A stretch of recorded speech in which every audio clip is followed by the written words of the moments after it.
Hey everybody, James Murphy, tell me something great. It is day 2 of Motivation Week. I got the old whiteboard behind me. I have not been out running yet today, but it is day 2 of rain, and I promise I will before the end of the day. However, I do want to bring to you the exciting tool today. I'm going to go through it kind of quick, but I want you to get it. Some people have been asking me, hey, how did you ever decide to do like this race across Tennessee? I'm like, seriously? 634 miles in 4 months, 5 miles a day? Well, let me tell you how it worked and actually the process I went through and why, if you're setting a goal, maybe you're just not motivated to do it. So, that being said, originally I was like, hey, if this is time, right? So I have from where I am now, right? And here's time, right? Originally I had some of these timelines in here. I had some marathons going on, right? So I had a couple marathons planned out for this year and that was all great. Well, guess what? COVID came around and those left. So I thought, not sure what to do. And then all of a sudden this little race popped up. There was a virtual half marathon. So I thought, oh, well, that'll take the place, right? That'll be something nice. That'll give me a little something to do. So I signed up for this little half marathon. The problem with that is I know what a half marathon, I know I can run a half marathon. So then I thought, oh, hang on, there's a virtual 12-hour race. So I thought, hey, there's a nice little 12-hour race. I can put that out there in my future instead, and that'll be something that's really interesting, right?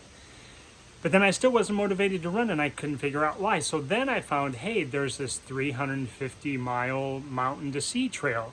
Well, this was May 1, right? Beginning of May, and this race, so I thought, okay, I'll sign up for the 350 miles here. Well, that didn't happen until June. It didn't start until June 1. And so I thought, hey, well, what did I do between May and June? Absolutely nothing. So it gets to be about, June 19th or so, or May 19th, and I thought, right? Because even with this big race, the Mountain to Sea Trail, it was only 3 miles a day. I'm like, who can't run 3 miles a day? I was thinking inside my head based on what I've done in the past. So all of a sudden, there was this other race that's done August 31st. It's a race across Tennessee, and I'm signing up 3 weeks late. See, this is the thing. All of a sudden, if this is now, the first part about the motivational football and setting a goal is it has to be something that's big and carries a lot of emotion with it. The little half marathon didn't carry it for me. The little 12-hour race didn't carry it for me. Done that 2 or 3 times. The 350 miles in 4 months, 3 miles a day, I can do that with my eyes closed. So I really had no motivation because there was nothing out here that was a big, awesome, BHAG, what they call, right? Big, hairy, audacious goal, just something big and emotionally compelling.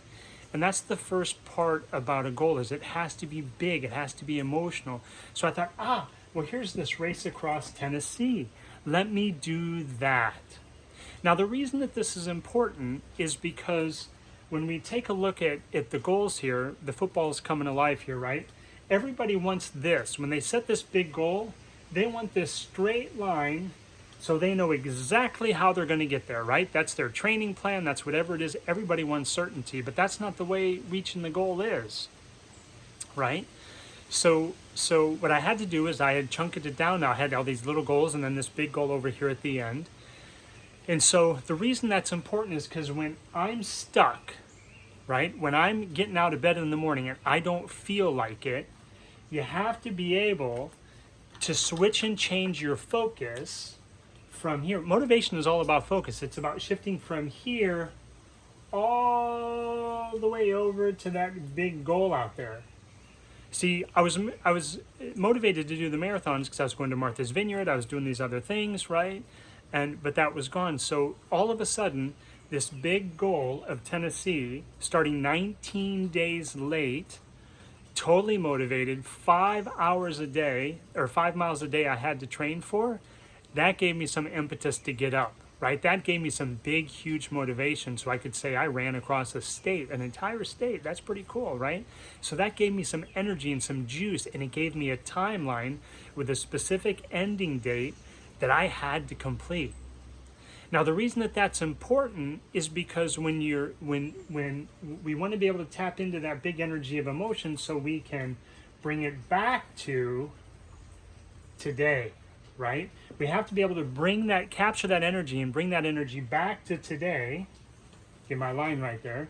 To bring it back to today so that now we have some energy to overcome that resistance, that I don't feel like it, that I'm too tired, that, oh, it's raining outside, what am I going to do? We have to have that in order to make things work. Now, I had inadvertently, see the laces on the football, right? I had inadvertently done this. I'd set up some small chunks. That's how you achieve the goal. You set up some small chunks, right? I had those with some of the smaller races now.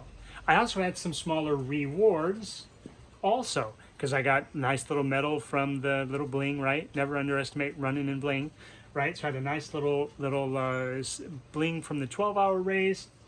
I got a nice little bling from the 12-hour race. I mean the half marathon, the 12-mile race, the half marathon, then the half marathon, and then I got the nice little belt buckle bling from the 350 miles. I engaged a few friends to do that with me, right? And then I had this big one here, which is the end goal, which is another t-shirt and some more bling. And so I had a little bit of incentive there to do it, right? There's internal and external motivations. And so that's key. So all I needed to do was to set this up. And so I set some small chunks, right? Which was just catching up. That was one of the first chunks here. These become the laces of the football. But I just wanted to catch up, did those other little races in between. And it's a shift and change your focus. You need to have a goal for now, be in the now, and shift and change your focus to your big goal in the future so you can bring that energy back to just doing what you need to do today to get to the goal. The beauty of what this does is it creates a little bit of movement, and movement creates momentum, and momentum gets us where we want to go, the compound effect, right? The other thing is that also when this seems too far away, when I'm like, today I'm like, oh, I really don't feel like it, I'm really tired, I can also just come back down to that tiny little chunk. We'll just do one thing today, James. Just pass one person a day, right? Just pass one person a day. And the beauty of a goal, when you forget about all this stuff in between, because see, everybody wants this straight line, but this is how you're actually going to achieve your goal. It's actually going to be like this. All the ups and downs and everything that you're going to achieve on your path to getting there, right? Hopefully it'll look like this over time, right? And you just get more and more proficient, right? So you start out kind of rocky, and then it kind of tapers down like this. That's what we're hoping for, right? As we get more and more proficient. But the bottom line is, I know it's a big mess now, but the bottom line is this, which is it's important to have a big goal so you can shift and change your focus there, capture that energy, and bring it back into a small action now today. If it seems too far away, right? Because I'm like on day 3 and I'm 15 days behind and only run 15 miles out of 653 or whatever it is, right? I just got to think I just got to do my one little bit today, just pass one person.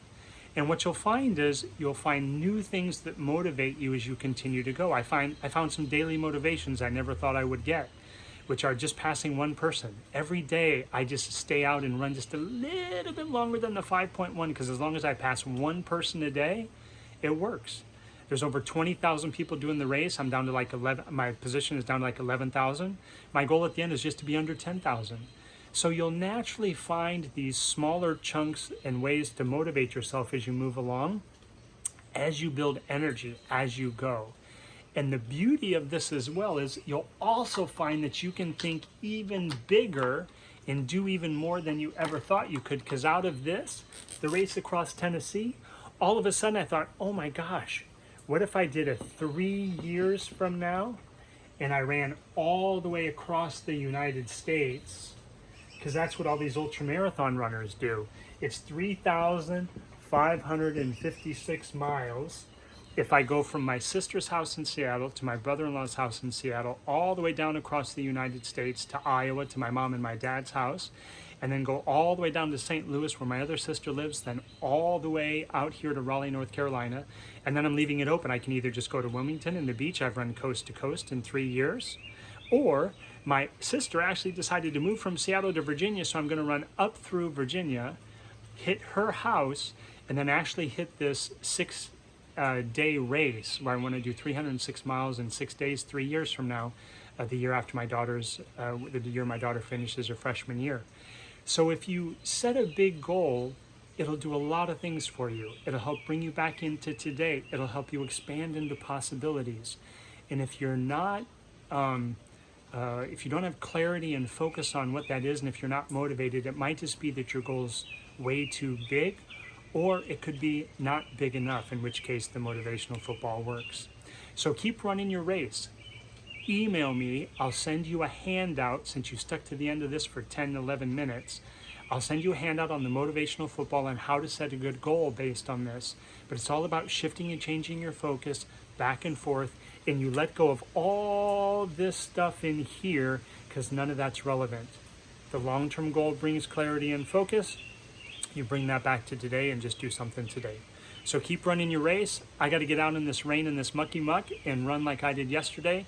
Take care, and we'll talk to you soon. All the best.